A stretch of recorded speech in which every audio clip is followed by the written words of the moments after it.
Hello and welcome to Rouse IAS. This is the Daily Prelims Practice Initiative, and here we discuss important MCQs from The Hindu and Indian Express. The topics for today's discussion are mentioned over your screen. So let's begin our session. So the first MCQ for today is based on this particular article which appeared on the page number 1 of The Hindu. The article says that central government has recently approved National Green Hydrogen Mission with an initial outlay of rupees 19,744 crores. So this is a major initiative of government with regards to clean energy, and it is important under government schemes and initiatives. So in the year 2015, UPSC had asked a question on hydrogen enriched CNG. So let us solve this practice question for today, which states that with respect to the green hydrogen mission, consider the following statements. Statement 1. It seeks to promote the development of green hydrogen production capacity of at least 5 million metric tons per annum by 2040. Now this statement is incorrect as green hydrogen mission seeks to promote development of a green hydrogen capacity of at least 5 million metric tons per annum, but that is by 2030. The second statement is the mission is based on the hydrogen produced from fossil fuels. Now this is an incorrect statement as by the name itself the mission says green hydrogen, and green hydrogen is not sourced from fossil fuels. Rather, it is sourced from the electrolysis of water using renewable energy. The third statement is it is a joint effort of the Ministry of Science and Technology and the Ministry of New and Renewable Energy. Now this statement is also incorrect as Green Hydrogen Mission is an initiative of Ministry of New and Renewable Energy. There are various types of hydrogen including grey hydrogen, which is sourced from fossil fuels, coal and natural gas. And when we produce hydrogen through this process, these are carbon emitting.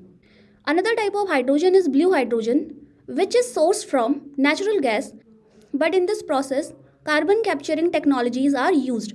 Hence, as compared to grey hydrogen, blue hydrogen is eco-friendly. But the cleanest form of hydrogen is green hydrogen, which is produced by electrolysis of water using renewable energy.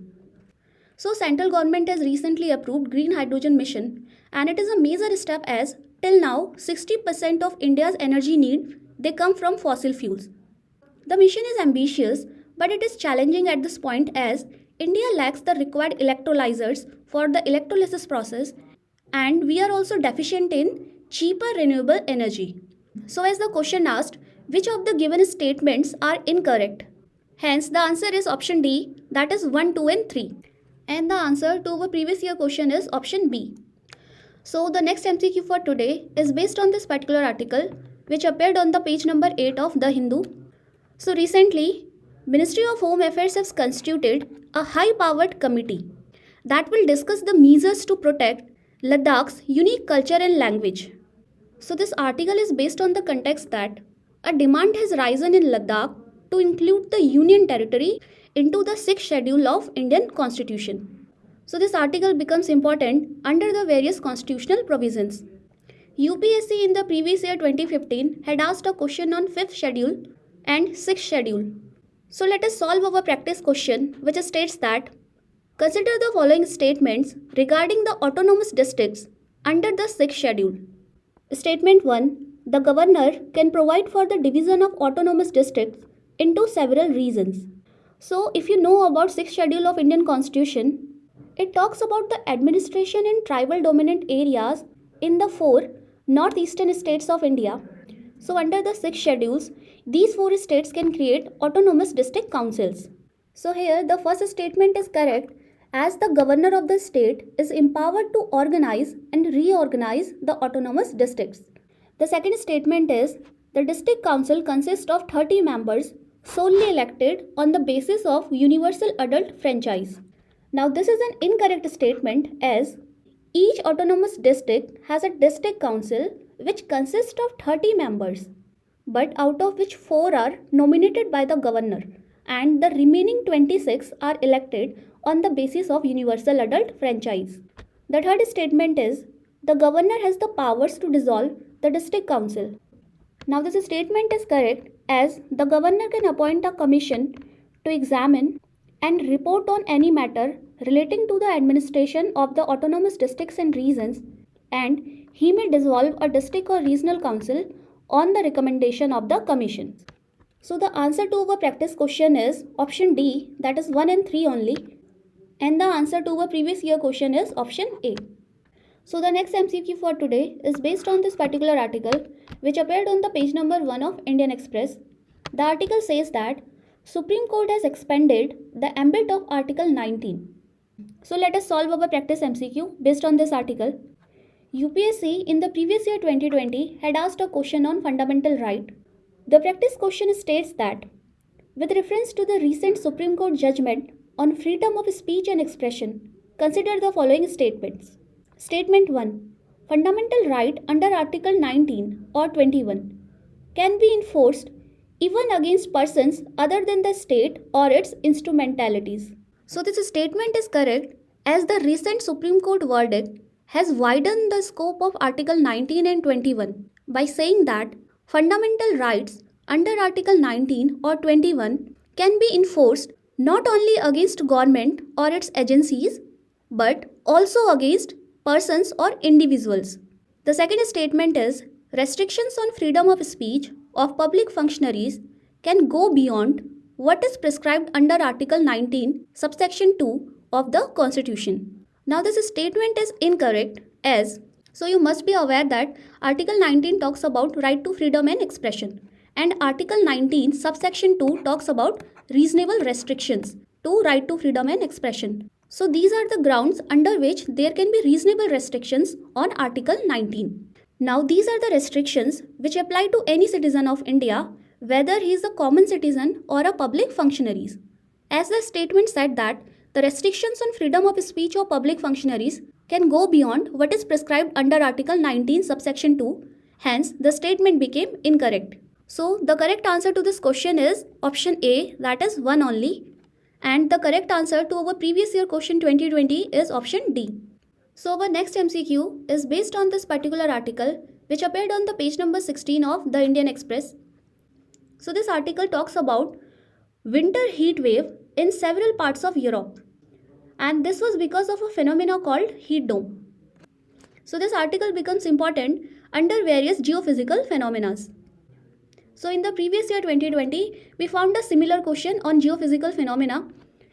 Now let us solve our practice MCQ, which states that with reference to the term heat domes, consider the following statements. Statement 1. It occurs when an area of low pressure traps warm air over a region. Now this statement becomes incorrect. Let us see why. So this is a heat dome and this phenomena occurs when an area of high pressure traps warm air over a region for an extended period of time. So in this image we can see this darker colored region shows a heat dome, and longer the air remains in this region, more it is heated by the sun rays, which produces warmer conditions with every passing day. The second statement is its formation is related to the behavior of jet stream. Now this statement is correct as the heat dome's formation is related to the behavior of jet streams.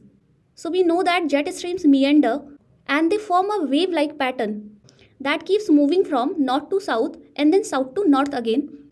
So sometimes these waves become longer and elongated and they move slowly and can become stationary.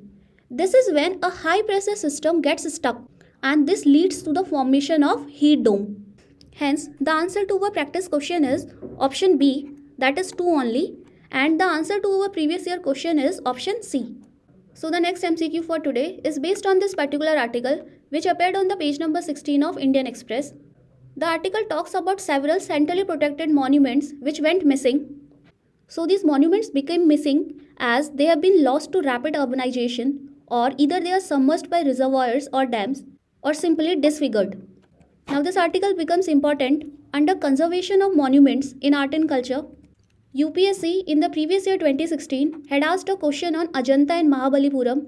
So let us solve this practice MCQ which states that consider the following statements. Statement 1. Archaeological Survey of India protects the historical monuments which are older than 50 years. Now this statement is incorrect as Archaeological Survey of India which functions under the Ancient Monuments and Archaeological Sites and Remains Act 1958, protects the national monuments which are older than 100 years. The second statement is the National Monument Authority categorizes all the protected monuments and protected areas declared as of national importance. Now, this statement is correct as National Monuments Authority is a statutory body under the Ministry of Culture, and this has been set up to categorize all the protected monuments and protected areas which are declared as of national importance. The third statement is security and safety of all nationally recognized monuments in India is under the Ministry of Home Affairs. Now, this is an incorrect statement as National Monument Authority is responsible for the security and safety of national monuments and it functions under the Ministry of Culture. So the answer to our practice question is option D, that is 2 only, and the answer to our previous year question is option B. So the final MCQ of today is based on this particular article which appeared on the page number 14 of Indian Express. So as per the article, Kerala High Court has said that building a family is a fundamental right and fixing the upper age limit for assisted reproduction needs a relook. Now this article becomes important under the reproductive rights of an individual. And this is also important under various government acts and regulations. In the previous year 2019, we found a question on Maternity Benefit Amendment Act 2017. Now let us solve our practice question which states that consider the following statements with reference to the Assisted Reproductive Technology Regulation Act 2021. Statement 1. Assisted reproductive technology services may be commissioned to women in between age 21 and 35 years of age. Now this statement is incorrect as assisted reproductive technologies are basically fertility treatments and they are commissioned to women in between age 21 to 50 years of age. The second statement is the services can be accessible to single mother, same sex and live-in couples. Now this statement is incorrect as the ART services in India can be accessed by an infertile married couple or single women, but they cannot be accessed by same-sex, live-in couples or LGBTQ community. The third statement is every ART clinic and bank must be registered under the National Assisted Reproductive Technology and Surrogacy Registry.